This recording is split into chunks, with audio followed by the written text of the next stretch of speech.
점심시간이 거의 다 된 시각에 다영은 어머니의 음식 가게에 나왔습니다. 잠 좀 푹 더 자지.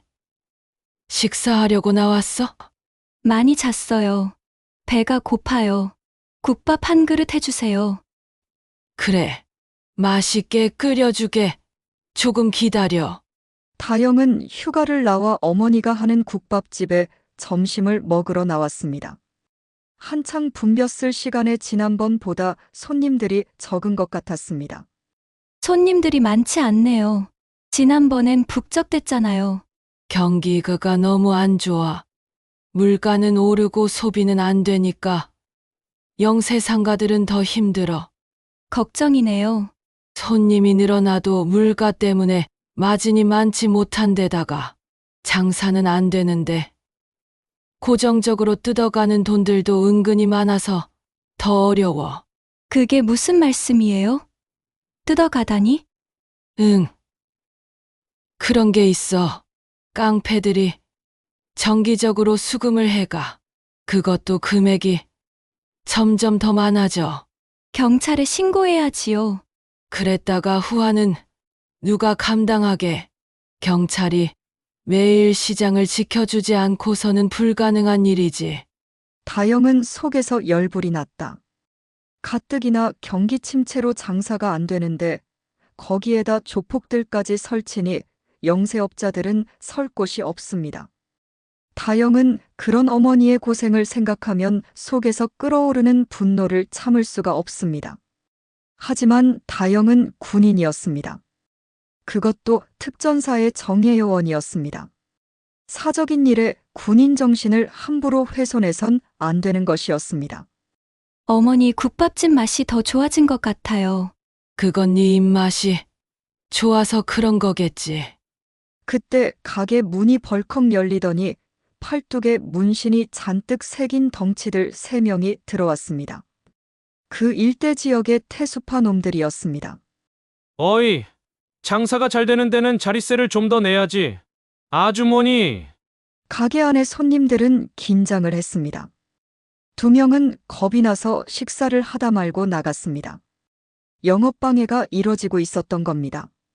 덩치들은 가게 안을 쭉 훑어보더니 다영에게로 관심이 집중되었습니다. 이봐. 너는 군복까지 입고 여기서 뭐 하는 거야? 여자가 군복을 입으니까 섹시한데. 태수파의 2인자 오달수였습니다. 그는 기세등등해서 시꺼멓게 문신이 새겨진 양팔뚝을 시위하듯 내보이며 행패를 부렸습니다. 그의 목소리는 시장 밖으로 퍼져나가 시장 분위기를 얼어붙게 했습니다. 오달수는 다영의 군복을 만지작거리며 고개를 숙여 다영의 면전에 코를 들이댔습니다. 대낮부터 역겨운 술 냄새가 확 풍겼습니다. 군인이 휴가 나와서 기껏 국밥이라니. 국가를 지키기 위해 고생했는데 이런 허름한 국밥에서 식사를 하면 우리가 미안하잖아. 내가 스테이크라도 사줄까? 같이 나가자. 다영은 조금도 흔들리지 않았습니다. 특전사에서 배운 군인 정신은 이런 상황은 아무것도 아니었습니다. 다른 조폭들도 오달수를 따라 다영에게 관심을 집중했습니다. 한 놈이 다영의 가슴에 붙인 이름표를 뜯어내는 신용을 하면서 도발을 했습니다. 또 다른 놈은 다영의 베레모를 만졌습니다.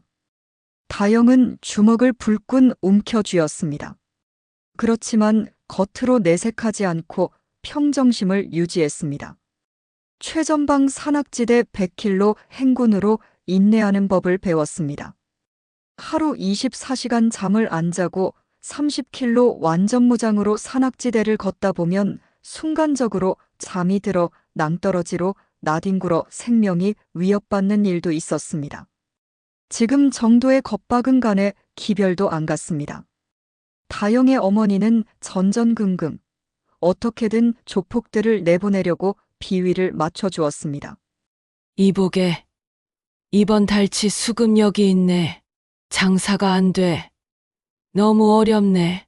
그래도 내가 수금만큼은 맞춰서 줄 테니 그만 나가주게. 혹시 이 군인이 아줌마 딸 아닌가? 비슷하게 생겼는데. 오달수가 흥미있다는 투로 말했습니다. 어디서 이렇게 예쁜 아가씨가 왔을까 했는데 나한테 소개도 해줘야지. 오달수가 다영의 볼을 살짝 꼬집는 신용을 했습니다. 다영의 눈에 힘이 들어갔습니다. 오달수는 다영의 군복에 붙은 여러 색깔의 표식을 만지면서 물었습니다. 이건 개폼으로 붙인 거지. 별 볼 일 없는 것들이 군복에 별의 별 훈장 같은 걸 붙이고 다니지. 정말 위대한 방위들은 아무것도 안 붙여. 그게 더 무서운 거야. 다른 한 놈이 그에 대해 물었습니다. 이 표시들은 뭐에 쓰는 거냐? 다영이 기분 나쁘다는 식으로 그의 손을 치웠습니다. 그리고 꼿꼿한 자세로 말했습니다. 우리 특전사를 욕보이지 마라. 이건 각종 훈련을 수료했다는 징표다. 그러면서 간단하게 설명을 해줬다. 이것은 공수마크로 고공낙하 100회를 했다는 표시다. 특전사 전사들은 국민의 생명과 안전을 지키는 최정예 요원들이다. 너희들은 더 이상 특전사를 욕보이지 마라. 경고했다. 다영의 기상은 추상과도 같았습니다. 그의 눈빛은 번뜩였고 살기가 느껴질 만큼 섬뜩했습니다. 오달수는 살짝 움찔했습니다. 군대도 안 갔다 온 오달수 일당들은 다영의 말을 듣고 속으로 겁을 조금씩 집어먹었습니다. 고공낙하를 100번이나 했다고. 저렇게 호리호리한 여자의 몸으로. 그게 정말일까? 아니야, 그냥 폼으로 만들어 붙인 거겠지. 어떻게 두세 번도 아니고 100번씩이나 공중에서 낙하를 한다는 말인가? 오달수의 머릿속은 재빠르게 돌았습니다. 비행기에서 뛰어내리는 것만으로도 오줌을 찌를 판인데 그것을 100번이나 했다면 그게 인간인가 하는 생각 때문이었습니다. 도저히 믿을 수가 없었습니다. 오달수가 웃어대며 말했습니다. 100번 이상. 웃기는 거짓말. 여자가 비행기에서 뛰어내리는 고공점프를 그렇게 많이 할 수 있다는 건 이해가 안 되는 일이거든. 이봐, 우리 겁주려고 뻥치는 거지. 내가 거짓말을 하는 건지 니들 조직원들 중에 군대에 갔다 온 사람한테 물어봐라. 내가 맞는지. 오달수는 자신이 군대 안 갔다 온 것을 다영이 은연중에 비꼰다는 생각에 화가 났습니다. 아주 까불고 있네. 야, 그런다고 겁먹을 줄 아니? 우린 어깨들이야. 이 주먹으로 먹고 산다고. 군바리들 공수마크 그런 거 하나도 무섭지 않아. 내가 일어나는 순간 너희들은 아작날 거다. 경고했다. 다영의 경고는 날이 서 있는 칼날처럼 섬뜩했습니다. 그의 말은 가게 밖 골목 시장까지 울렸습니다. 시장 상인들이 웅성거렸습니다. 어머, 박씨 아주머니 딸이 특전사라네. 어머, 거기가 그렇게 훈련이 무서운 곳이라네. 우리 아들도 특전사 가려다 못 갔어. 체력이 뛰어나지 못하면 견디질 못한대. 박씨 아주머니 딸을 봐. 한치의 흔들림도 없이 저 깡패들을 상대하는 거. 보통 배짱이 아니지. 아무나 저럴 수는 없어. 특전사 중에서도 정예 요원이라고 하잖아. 오달수는 뒤에서 상인들이 쑥덕거리는 게 은근히 신경 쓰였습니다. 자신이 군대도 안 갔다 왔다는 생각에 자격지심이 생겼던 것입니다. 박씨 아주머니는 딸 다영에게 얼른 집에 들어가라고 했습니다. 다영아, 군인이 여기서 시비하고 있으면 안 된다. 집에 들어가거라. 아닙니다. 어머니를 놔두고 그냥 갈 수는 없습니다. 저들이 먼저 시비를 걸었으니 사과해야 합니다. 그렇지 않으면 그에 상응한 대가를 치를 겁니다. 뭐? 대가를 치른다고? 이런 건방진 걸 봤나? 우리가 누군지 몰라서 그러는 것 같은데 우리는 태수파야. 이 일대는 우리의 허락 없이는 누구도 터치할 수 없어. 너 같은 조그만 군인 하나는 아무것도 아니야. 그러면서 오달수는 다영의 어깨를 주물럭거렸습니다. 다영의 눈빛이 차가워졌습니다. 이 손 치워라. 경고한다. 지금 나는 비상 상황으로 들어가 있다. 경고한다. 아니, 비상은 너 혼자 비상이고 우린 평온해. 니까짓 게 뭘 한다고 겁을 주냐? 오달수의 손이 다영의 가슴에 닿으려는 순간 다영이 오달수의 손목을 꺾어 잡았습니다. 오달수가 억하고 비명을 질렀습니다. 그 큰 덩치가 어쩔 줄 모르고 있었습니다. 다영이 손에 힘을 줄 때마다 오달수의 손목을 더 강하게 조여졌습니다. 오달수의 비명이 가게 밖으로 퍼져나갔습니다. 시장 상인들과 손님들은 뭐가 어떻게 되어가는 건지 궁금했습니다. 여기저기서 영상을 촬영했습니다. 다른 패거기들은 순간 주춤거렸습니다. 사람들이 점점 많이 모여든 데다가 동영상까지 촬영하는 분위기여서 어쩔 수가 없었습니다. 그렇다고 깡패들 자존심도 있어서 가만히 있을 수는 없었습니다. 오달수의 손모가지가 박살난 뒤 또 다른 놈이 다영을 향해 주먹을 날렸습니다. 다영이 그 주먹을 피하면서 오른쪽 팔꿈치로 상대의 턱을 강력하게 타격했습니다. 놈이 일자로 쓰러져 버렸습니다. 거구가 한 손에 쓰러지는 것을 본 사람들은 탄성이 나왔습니다. 어머, 여자의 몸에서 어떻게 저런 힘이 나올 수 있을까? 저 덩치들이 푹푹 고꾸라지는 지잖아. 저건 특수 훈련을 받아서 그런 거지. 일반적인 훈련으로 단련되는 게 아니야. 박씨 아주머니는 저런 딸이 있어서 얼마나 든든할까? 부러워. 오달수의 패거리들은 자신들의 입지가 순간적으로 위태로워졌다는 것을 알았습니다. 그렇다고 이대로 물러날 수는 없었습니다. 자신들의 체면도 있기 때문이었습니다. 오달수는 팔을 한번 잡힌 후로는 다영의 몸에 손을 대지 못했습니다. 범접하기 어려운 기운이 다영에게 있었기 때문입니다. 다른 패거리 2명은 다영을 공격하려고 앞뒤로 서서 기회를 보고 있었습니다.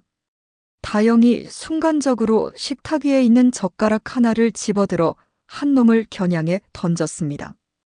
젓가락은 놈의 가슴 부위를 지나 벽에 박혔습니다. 젓가락이 벽에 박히는 것을 본 그놈은 다리가 후들거렸습니다. 사람들 입에서 또 탄성이 나왔습니다. 다른 한 놈도 움직이질 못했습니다. 다영이 또 다른 젓가락 하나를 집어들었기 때문이었습니다. 자칫 잘못했다가는 자신들 몸에 쇠젓가락이 박힐 수 있었습니다. 속으로는 겁이 벌컥 났습니다. 아무리 깡패라 해도 쇠젓가락을 벽에 박아버리는 걸 보고 겁이 나지 않을 수 없을 것입니다. 다영은 다시 경고를 했습니다. 만약 여기서 더 이상의 공격이 있게 되다면 나는 본격적으로 공격을 하게 될 것이다. 그러니 몸을 다치지 않으려면 행동을 자중해야 할 것이다. 분명히 경고했다. 그러고는 다영이 가게 밖으로 나가자 태수파들도 따라 나왔습니다. 다영의 손에는 젓가락 하나가 들려 있었습니다.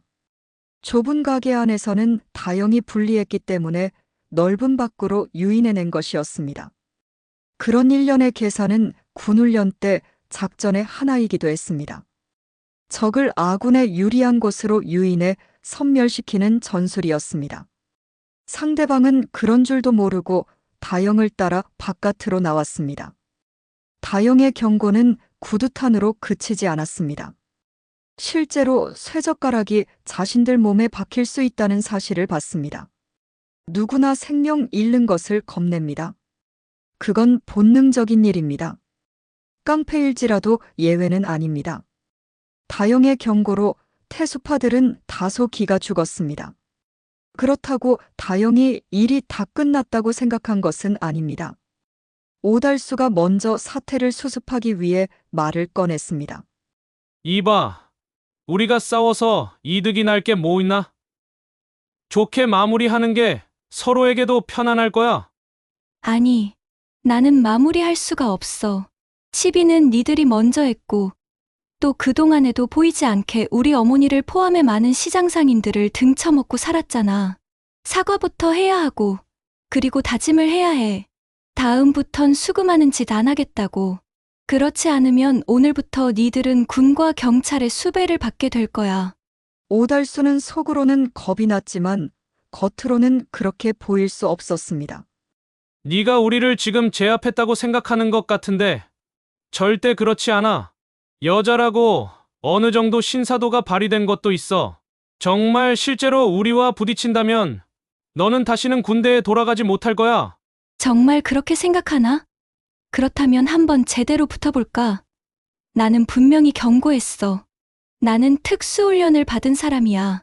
너희들은 상상도 못하는 훈련을 밥 뽑듯이 한 사람이라고. 그런 사람을 니들 수준에서 상대가 될 것으로 생각하나? 그때 뒤에서 얼쩡거리던 다른 놈 하나가 주머니에서 나이프를 꺼내 다영에게로 다가섰습니다. 사람들이 놀래 비명소리를 질렀습니다. 그 소리에 다영이 뒤를 돌아봤습니다. 한 놈이 음흉한 미소를 지으며 칼을 흔들어 보였습니다. 햇빛에 칼날이 번쩍거려 섬뜩했습니다. 다영은 얼른 젓가락을 놈에게 던져 겁을 줬습니다.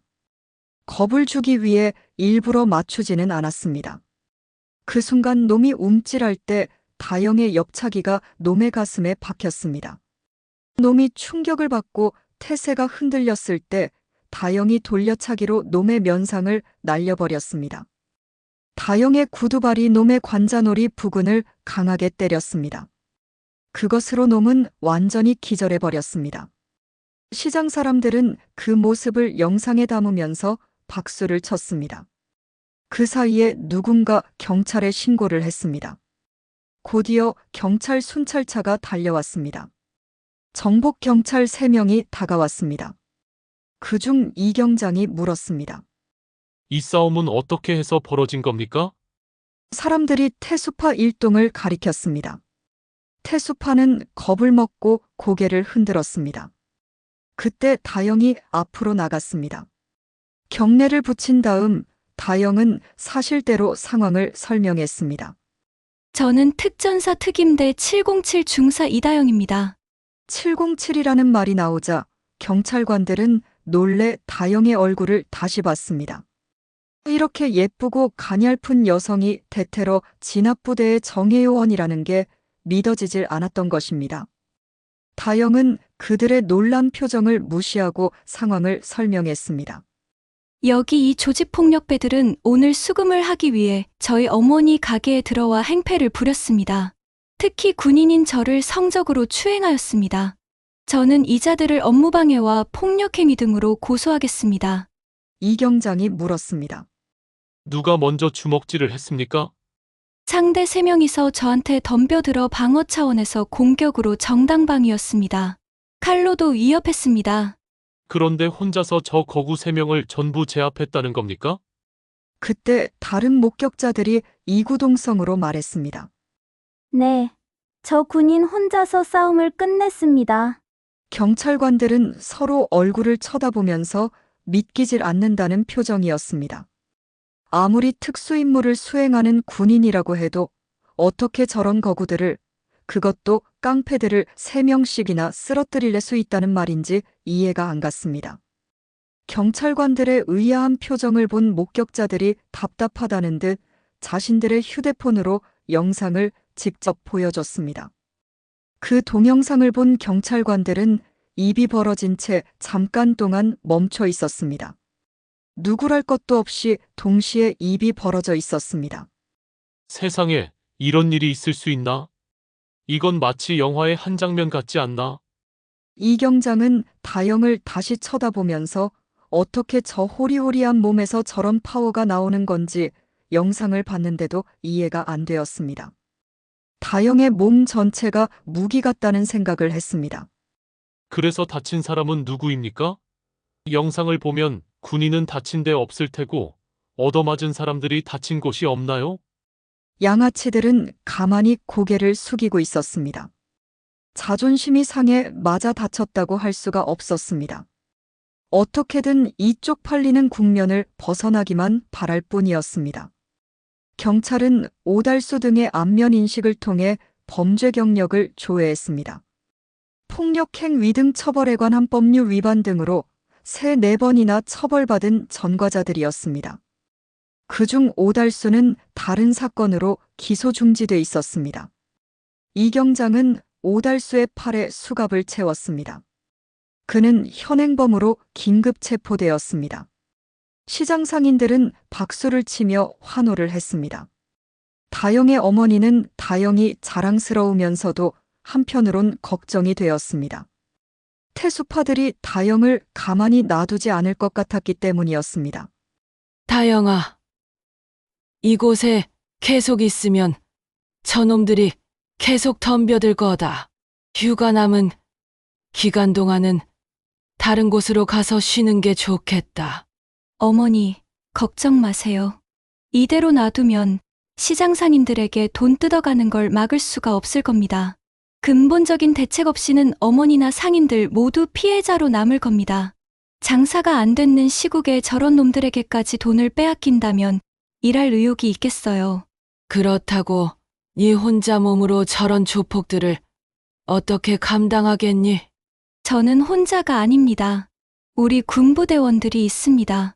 언제든지 저희 편인 부대원들 말입니다.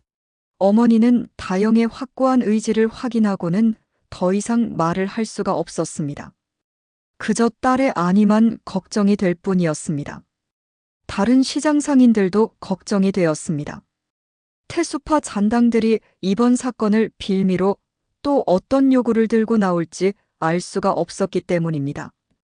분명 지금 조건보다 더 수금 액수를 늘리려고 할 것입니다. 가뜩이나 장사가 안 되는 판의 양아치들한테 돈까지 뜯기고 사는 자신들의 처지가 스스로도 안타까웠습니다. 당장 태수파의 두목 최태수가 가만히 있질 않을 것이었습니다. 경찰에서도 그 점을 우려하고 있었습니다. 그렇다고 인력 부족인 상태에서 시장에 경찰을 고정으로 파견해 둘 수도 없었습니다. 경찰은 태수파 조직원들과 될 수 있으면 마찰을 피하는 쪽으로 사태를 미봉하려고 했습니다. 그런데 특전사 요원인 다영이 이 지역에 있는 한 싸움은 피할 길이 없었습니다. 그래서 경찰에서는 특전사 부대에 직접 연락을 취해 다영의 휴가를 다른 곳에서 보낼 수 있도록 조치할 수 없느냐는 취지로 의견을 타지했습니다. 부대에서는 그럴 수 없다고 했습니다. 다영이 군규휴를 무시한 일이 없었고 현재도 그런 일이 없었다면서 개인의 권리를 제한할 수 없다고 했습니다. 경찰은 만에 하나 불상사가 벌어지면 일이 크게 터질 것을 예상하고 있었습니다. 다영의 실력을 이미 봤지만 그렇게 뛰어난 상대일수록 상대방도 더 강하게 나올 수밖에 없을 것이 염려되었던 것입니다. 다영도 그런저런 생각을 해보지 않은 것이 아닙니다. 어머니까지 걱정을 들여 안타까웠지만 그렇다고 자신이 이곳을 피해간다면 태수파들의 난동은 그 강도가 더 세어질 수밖에 없었습니다. 태수파들이 작정을 하고 골목시장에서 계속 말썽을 일으킨다면 골목시장 전체의 손님들이 줄어들 수 있었습니다. 다영은 자신과 함께 휴가를 나온 동료들에게 먼저 연락을 해봤습니다. 김도식 중사와 박숙혜 중사가 연락이 되었습니다. 자초지종을 얘기했습니다. 상황이 돌이킬 수 없는 지경에 왔다는 것을 알려줬습니다. 그들은 무슨 의미인지 잘 알고 있다고 답했습니다. 다영은 마음 든든했습니다. 김도식 중사는 다영의 집과는 가까운 거리에 있어서 바로 얼굴을 보기로 했습니다. 한편 태수파에서는 오달수 패거리가 경찰에 끌려갔다는 문제가 심각한 일로 대두되었습니다. 골목시장 하나가 문제가 아니라 이 상태로 체면을 구기면 다른 경쟁파들에게 시장을 송두리째 빼앗길 우려가 있었던 것입니다. 그래서 두목 최태수가 직접 나서서 사태의 원인이 다영을 제거해버리기로 했습니다. 그렇게 하여 경쟁파에게도 경각심을 갖게 하고 또 시장 상인들에게도 본때를 보여줘 다시는 이런 반란이 없도록 조치해야 했습니다. 최태수는 40살의 나이에 이미 독립조직을 가지고 있을 만큼 그 세계에서 악명이 높기로 유명한 자였습니다. 그래도 최태수는 양아치는 아니었습니다. 그는 진정한 어깨로 살고 싶은 인물이었습니다. 어디 잔돈푼이나 뜯어먹고 사는 동네 양아치와는 본질적으로 차원이 다른 깡패였습니다. 나이트클럽과 대형 오락실을 대여섯 군데나 운영하는 명목상 사업가였습니다. 최태수는 어느 날 조직의 간부들을 집합시켰습니다. 골목시장을 담당하는 오달수가 경찰에 잠겼다. 그게 그 직업군인 때문이라고 하던데 어떻게 여자 하나를 못 다뤄서 그 모양이 된 것인지 내 체면이 말이 아니다. 최태수의 말 한마디 한마디는 무겁고 날카로웠습니다. 그의 표정은 무덤덤했으나 눈에서는 살기가 느껴졌습니다. 그 다영이란 직업군인 같은 조직원이 있었다면 우리 조직이 지금 전국적으로 더 큰 입지를 마련했을 것이다. 내가 한번 만나봐야겠다. 그에 대해 부하들 중에서 반대하는 말도 나왔습니다. 일개 여자 군인 하나 때문에 직접 나설 필요가 있겠느냐는 취지였습니다. 그렇지만 최태수는 단순히 군인 하나 때려잡는 게 목적이 아니라 조직의 일원으로 포섭할 수 있기를 바라는 것이었습니다. 최태수는 즉시 행동을 개시했습니다. 골목시장, 최태수가 부하 3명을 데리고 국밥집에 왔습니다. 때마침 어머니를 도와 식당 일을 하고 있던 다영과 마주쳤습니다. 가게 안을 순식간에 얼어버렸습니다. 최태수가 떴다는 말이 삽시간에 퍼져 골목시장의 분위기가 차갑게 식었습니다. 최태수가 다영을 보고 손짓을 했습니다. 이봐, 군인, 나 좀 보자고. 저 말입니까? 다영은 표정 하나 변화 없이 무덤덤하게 물었습니다. 우리 얘들을 좁혔다고 하던데. 그쪽에서 먼저 성희롱을 해서 정당방위로 한 겁니다. 최태수는 양미간을 짚으렸다. 보고받기로는 싸움이 벌어졌다는 것인데 성희롱이란 말이 나오자 다소 겸연쩍어 마음이 상해버렸습니다. 결론은 3명의 조직원이 네 주먹에 깨졌다는 것과 그로 인해 경찰에 붙잡혔다는 것이잖아. 그런데 그쪽은 누군데 초면에 말을 놓는 건가? 양아치 두목이면 무조건 말을 내뱉는 건가? 최태수는 당혹스러웠다. 이렇게 당당하게 나올 줄 몰랐었다. 보통 이런 상황에서는 누구나 기가 죽어 긴장하는 게 일반적이었던 것입니다. 그러나 다영의 당돌하고 침착한 태도에 적잖이 당혹한 최태수는 순간 흠칫했습니다. 그때 따라온 놈들이 다영을 주먹으로 때리려고 하는 찰나 최태수가 손을 들어 막았다. 이봐, 군인 아가씨. 하늘 높은 줄 모르고 까불다대지는 수가 있어. 조심해야지. 준비는 돼 있다. 언제든 상대해 줄 것이다. 나는 특수훈련 받은 정예요원이다. 너희들과 본질적으로 차이가 있다는 거 명심해라.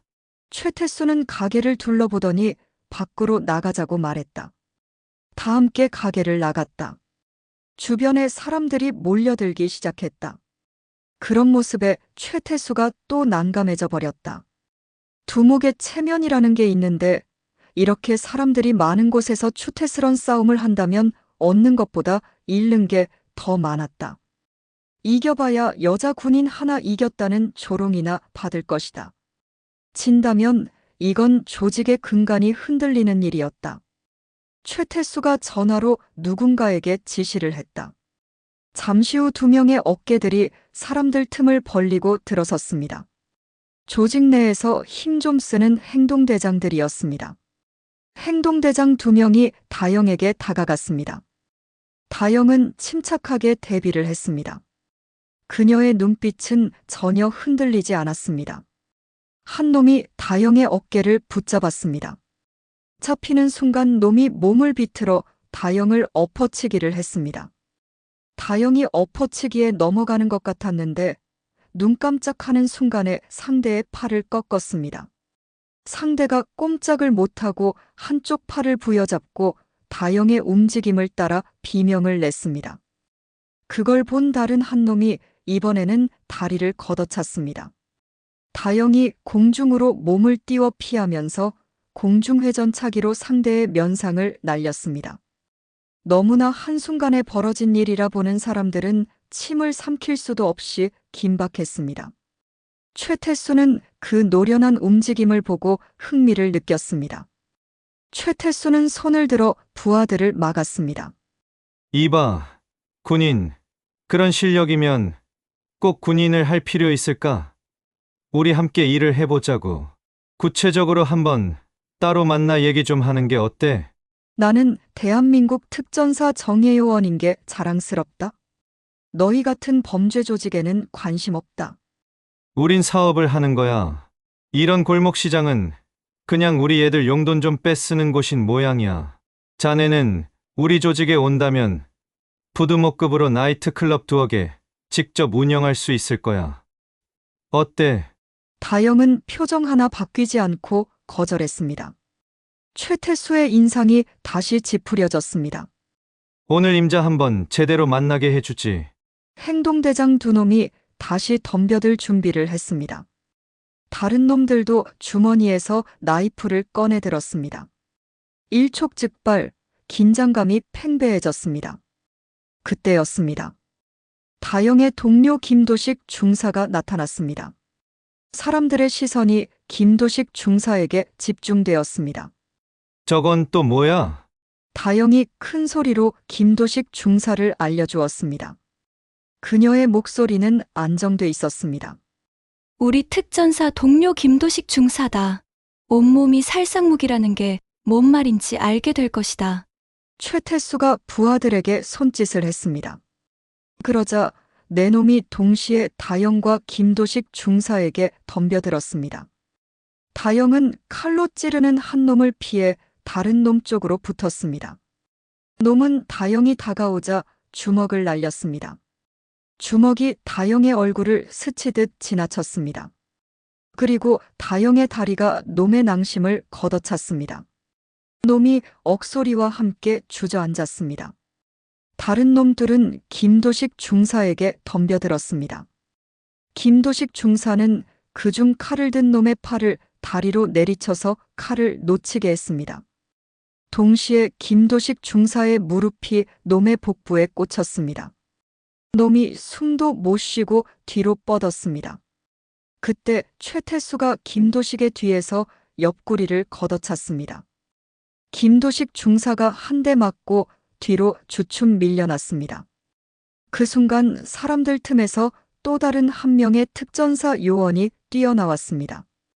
박숙혜 중사였습니다. 사람들이 환호성과 함께 박수를 쳤습니다. 박숙희는 아무 소리 없이 최태수의 다리를 공격했습니다. 최태수는 피하면서 다시 김도식 중사에게 돌려차기를 했습니다. 그때 다영이 다른 한 놈의 턱을 때린 후 돌아서서 최태수에게 주먹을 날렸습니다. 이렇게 최태수를 둘러싼 특전사 요원들은 빙빙 돌면서 최태수를 가두어뒀습니다. 난감해진 최태수가 당황해서 흠칫했습니다. 순간 쓰러졌던 행동대원 한 놈이 다시 일어나 김도식 중사에게 덤벼들었습니다. 김도식 중사의 당수가 놈이 목을 내리쳤습니다. 놈은 아무 소리도 못 내고 주저앉았습니다. 최태수가 먼저 말을 꺼냈습니다. 3명이 한꺼번에 덤비는 건 좀 군인으로서 창피한 일 아닌가? 지금 우리는 전투를 하고 있다. 창피한 게 어딨나. 전투에서는 살아남는 자가 이기는 거다. 너희들은 인간병기라고들 하는데 그런 특수훈련을 받은 니들 3명을 한꺼번에 어떻게 상대하라는 것인가?